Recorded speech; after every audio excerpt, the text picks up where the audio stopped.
Olá pessoal, olá queridos irmãos, que a paz do nosso Senhor Jesus esteja repousando sobre sua vida e sua casa, amém? Eu sou a pastora Laís e eu queria compartilhar com vocês hoje uma meditação no Salmo 92. É uma passagem ao qual Deus falou muito ao meu coração há um tempo atrás. E eu gostaria de compartilhar com você, que você pudesse meditar comigo naquilo que Deus tem para falar conosco através desse salmo, amém? Então, eu queria ler com você aqui no Salmo de número 92, que a partir do verso 1 fala assim: Bom é render graças ao Senhor e cantar louvores ao teu nome, ó Altíssimo. Anunciar de manhã a tua grandeza e durante as noites a tua fidelidade. Com instrumentos de 10 cordas, ao som da lira e com a solenidade da harpa, pois me alegraste, Senhor, com os teus feitos. Exultarei nas obras das tuas mãos. Como são grandes, Senhor, as tuas obras. Os teus pensamentos são profundos. O tolo não compreende, o insensato não percebe isto. Ainda que os ímpios brotem como erva e floresçam todos os que praticam a iniquidade, serão destruídos para sempre. Mas tu, Senhor, és o Altíssimo eternamente. Eis que os teus inimigos, Senhor, eis que os teus inimigos perecerão. Serão dispersos todos os que praticam a iniquidade. A partir do verso 10, diz assim: Porém, tu exultas o meu poder como de um boi selvagem. Derrama sobre mim um óleo fresco. Os meus olhos veem a derrota dos inimigos que me espreitam, e os meus ouvidos escutam os gritos dos malfeitores que contra mim se levantam. No 12, o justo florescerá como a palmeira, crescerá como o cedro do Líbano. Plantados na casa do Senhor, florescerão nos átrios do nosso Deus. Na velhice ainda darão frutos, serão cheios de seiva e de verdor, para anunciar que o Senhor é reto, Ele é a minha rocha e nele não há justiça. Glória a Deus. Então, queridos, aqui no Salmo 92 tem toda uma descrição daquilo que acontece com o justo, com o ímpio, mas eu quero trazer para você hoje a parte do justo. E antes de falar aqui das comparações que estão sendo feitas, eu queria falar sobre o justo. Quem é o justo?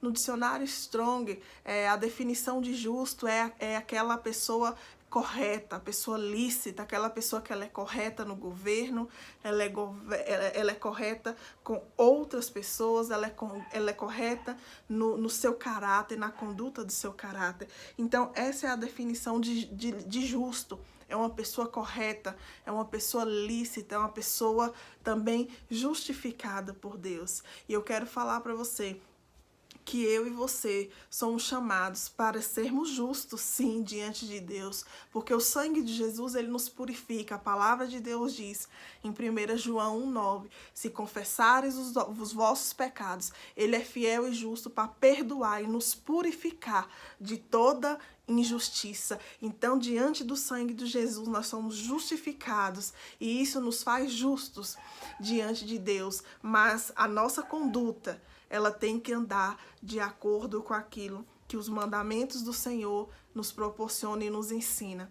Amém? Nesse salmo aqui, eles estão falando que o justo, ele florescerá como a palmeira e o cedro do Líbano. Então, a palmeira, ela tem algumas características que nos chamam a atenção. Por exemplo, a palmeira, ela é uma árvore que ela é plantada geralmente em terrenos muito ruins, em desertos. No caso aqui da palmeira que está se referindo no salmo é a tamareira, que é a palmeira lá da região de Israel, a que produz tâmaras, e ela nasce no deserto. Ela nasce em lugares áridos, onde não tem água, onde os ventos são muito fortes, os ventos chegam ali a 150 km por hora, e ela fica ali firme e viva. Por quê? Porque as raízes da palmeira, ela é profunda. A palmeira, ela tem as raízes muito profundas. Por quê? Porque ela procura água. Se ela tiver as raízes rasas, ela não encontra água e ela não sobrevive. Porém, o crescimento da palmeira ela primeiramente ela é para baixo, porque ela só para de crescer quando ela encontra os mananciais de água lá no fundo da terra. E a palmeira também ela é uma árvore muito vistosa, bonita. Como são lindas as palmeiras, não é verdade? Até as palmeiras que nós temos aqui no Brasil, aquelas palmeiras que dão coco, são muito lindas. É um atributo peculiar da palmeira. Ela é linda, ela é vistosa, ela é grande. Outra característica que me chamou a atenção é que a palmeira, ela produz fruto o ano inteiro. Ela não tem interrupção. E cada cacho da palmeira, ela chega a dar 200 tâmaras. É muito fruto, muito fruto. E nós, justos, somos comparados com a palmeira. Então, quando nós paramos para pensar, por que a Bíblia está fazendo essa comparação? Por que Deus, porque é a palavra de Deus, eu atribuo a palavra a Deus? Por que nós somos comparados com a palmeira? Eu acredito que nós temos atributos particulares que Deus nos deu, que nos dão total capacidade de crescermos, de termos raízes firmes. Aquilo que Deus te deu, aquela particularidade que Deus te deu, é um atributo que vai te fazer ser frondoso, ter raiz profunda, ser firme como a palmeira. E o cedro do Líbano, ele não fica atrás. O cedro, ele é um pinheiro. É um pinheiro que leva anos, até 40 anos, para dar um fruto. O pinheiro, nos primeiros 3 anos de vida, ele também cresce para baixo. Somente a raiz do pinheiro está crescendo, procurando água. O pinheiro, ele é uma matéria-prima. A madeira do pinheiro, ela é 100% aproveitada. É uma madeira nobre. Os palácios de antigamente eram construídos com pinheiro. A cruz de Cristo foi construída com pinheiro, porque é uma madeira forte, resistente. Então, ela era uma madeira nobre. E nós também somos comparados com o cedro. Ele nasce nas altas montanhas, em lugares que você não consegue plantar outro tipo de árvore, que ela não vai sobreviver, mas o cedro sim, porque ele está ali firme e forte, porque a sua raiz é profunda. Querido, se você começar analisar, a Bíblia é cheia de simbologias. Toda a Bíblia tem muita simbologia, fazendo muitas comparações para que nós possamos entender aquilo que Deus quer nos falar. E olha que coisa tremenda. Dentro de tudo isso, eu queria falar com você sobre Jesus. Jesus é um exemplo de alguém que nos ensinou muitas coisas importantes, mas hoje eu quero falar para você especificamente sobre você florescer, como está escrito aqui no Salmo, no verso 12 e no verso 13, que o justo florescerá. E eu quero falar para você que a palavra de Deus para mim e para você é que nós floresçamos. Por que florescer? A árvore que dá flores, o que nos diz a árvore que floresce? Que tem fruto vindo por ali, não é verdade?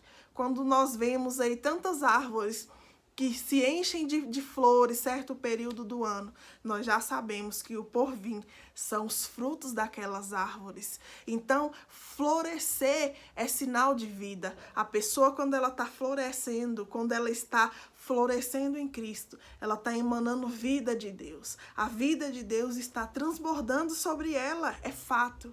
A palavra de Deus nos assegura isso. E eu quero te convidar a você crer nessa palavra. Mesmo nesses tempos difíceis que estamos vivendo, nós podemos florescer, nós temos que crer que nós vamos sim florescer, mesmo em meio à crise, mesmo em meio aos problemas. Então, aqui no Evangelho de João, eu separei o Evangelho de João para dar o exemplo de Jesus em 3 pontos que eu quero compartilhar com você sobre como você florescer. Como você pode florescer em tempos difíceis? O que Jesus fez? A primeira coisa que você precisa entender é que para você florescer, você precisa saber quem você é. Saiba quem você é. Tenha identidade. Queridos, nós estamos vivendo uma crise mundial de falta de identidade. As pessoas, elas não têm identidade, elas não sabem quem elas são, elas não sabem por que nasceram. E a pior coisa é o homem não descobrir por que ele nasceu, qual é o seu propósito de vida.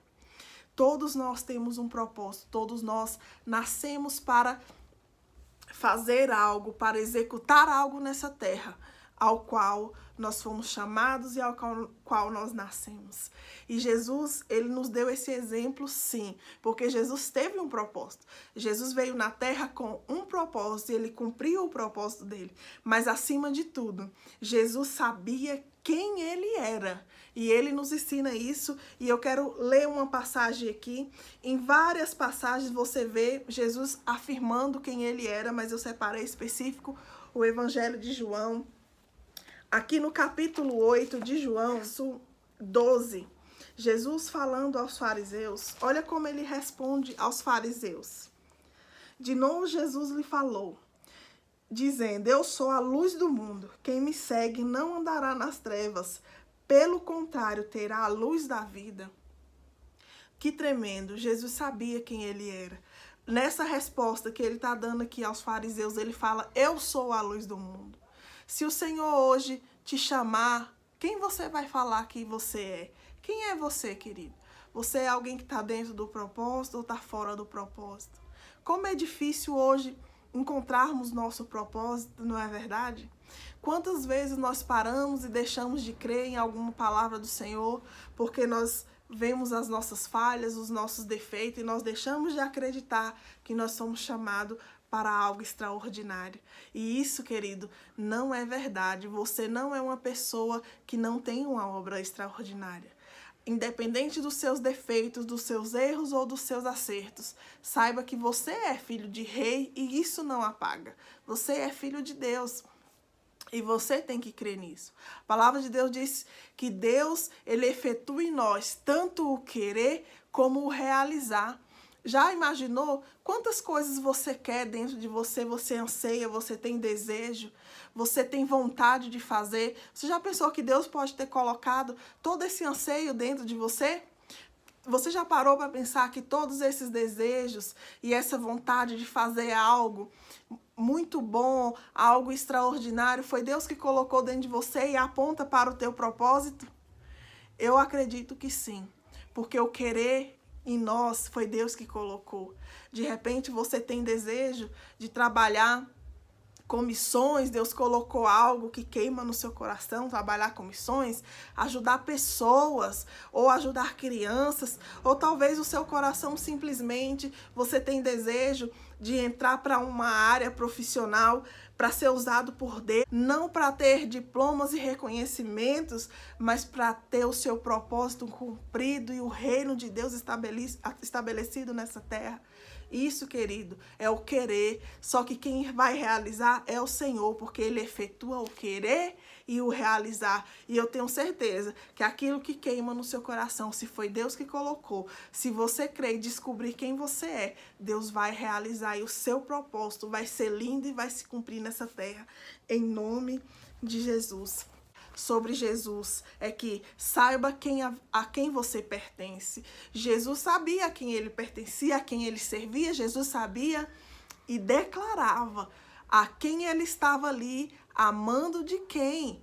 Jesus nos deixou claro muitas vezes que ele estava ali fazendo a vontade do Pai. Aqui no capítulo 8 do Evangelho de João, no versículo 36, no 36 mesmo, diz assim, ó, se pois o Filho vos libertar, vocês serão verdadeiramente livres. Deus fosse de fato o Pai de vocês, certamente me amariam, porque eu vim de Deus e estou aqui, pois não vim de mim mesmo, mas Ele me enviou. Olha que tremendo, porque eu vim de Deus, Ele me enviou. Jesus sabia e ele tinha certeza. E ele declarou que ele veio de Deus. Deus o enviou a fim de cumprir um propósito específico. E Jesus, em nenhuma maneira, nunca hesitou, nunca deixou que alguma dúvida ficasse a respeito de quem ele era e de quem ele pertencia. E nós temos que ter essa certeza, a quem nós pertencemos, a quem nós atribuímos aquilo que nós cremos. Querido, a quem você tem depositado a sua fé, sabe? O Senhor, Ele é o nosso refúgio, a nossa fortaleza. A palavra de Deus fala que Ele é o nosso socorro bem presente no dia da angústia. Se é esse Deus que você serve, querido, eu quero te falar que tudo quanto aquilo que o Senhor preparou para você vai se cumprir. E em momentos difíceis você vai florescer. As flores do Espírito Santo vão brotar na sua vida. E as pessoas, elas vão sentir a vida de Deus emanando da sua vida. Porque um dos nossos maiores propósitos nessa terra também é esse. É levar a palavra de Deus para quem não conhece. É sermos, sim, luz. Aqui nós lemos no versículo 12 de João, isso, Jesus falando que Ele é a luz do mundo. Mas também nós lemos na Bíblia que nós somos sal e luz dessa terra. Então nós também temos o papel de levar luz, de levar esperança e salvação através do Evangelho, através da palavra de vida. Então, quando nós sabemos a quem nós pertencemos, nós cumprimos fielmente, primeiramente, esse grande chamado que é para mim, para você, para todos nós. É um chamado geral, o da grande comissão. Amém? E para fechar, eu queria falar para você o terceiro ponto. Aprofunde as suas raízes e certamente você vai sim florescer. Porque se você não tiver raiz, querido, você vai ser uma árvore que na primeira tempestade você vai cair. Ou qualquer tribulação, ou qualquer vento, ou qualquer angústia te tira do lugar. E aí você deixa de cumprir o propósito ao qual você foi chamado, florescer e dar frutos. Mas nós precisamos aprofundar nossas raízes. E como nós precisamos, e como nós vamos aprofundar? Lá em Colossenses, no capítulo 2, no verso 7, diz assim, 6 e 7.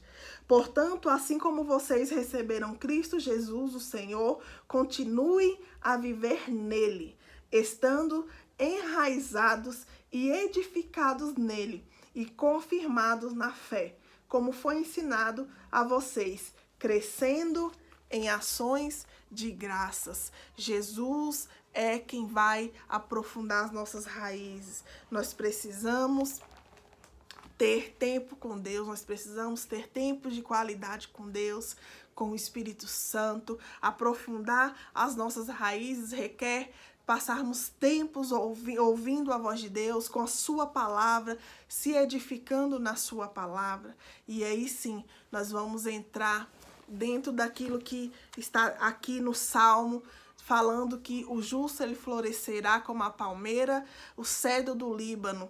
E se você continuar aqui, deixa eu voltar aqui no Salmos 92, no verso 13 diz assim, plantados na casa do Senhor, florescerão nos átrios do nosso Deus. Na velhice ainda darão frutos, serão cheios de seiva e de verdor, para anunciar que o Senhor é reto. Ele é a minha rocha e nele não há injustiça. Amém? Então, nos átrios do Senhor, plantados nos átrios do Senhor, florescerão. Você sabe o que são átrios? Átrios, eles eram o cômodo da casa mais importante, né? Os reis, nos seus palácios, os seus tronos ficavam nos átrios. Então, o que são os átrios, queridos? É a presença do Senhor. Nós precisamos entrar nos átrios. Lembra da história da rainha Esté, que entrou nos átrios do rei, correndo risco de morrer se o rei não estendesse o cetro para ela?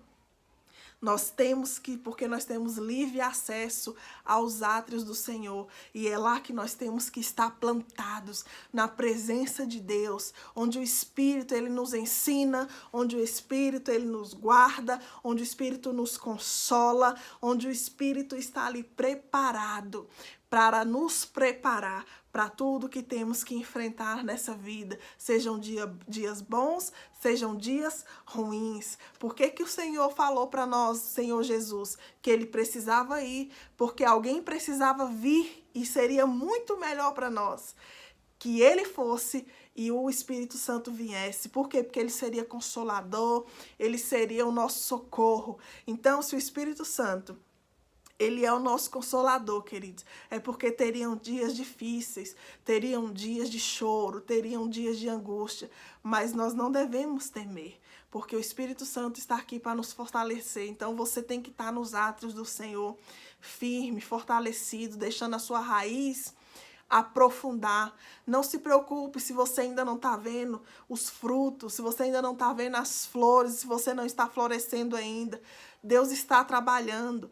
Tenha calma, o tempo de Deus não é o nosso tempo. E tem um tempo que somente as suas raízes estão crescendo. Mas chegará o dia que o Senhor sabe que dia é esse, em que você florescerá, as suas folhas brotarão, as suas flores brotarão e os seus frutos virão e os seus frutos alimentarão muitas pessoas serão alimentadas e saciadas dos frutos do Senhor que brotará da sua vida.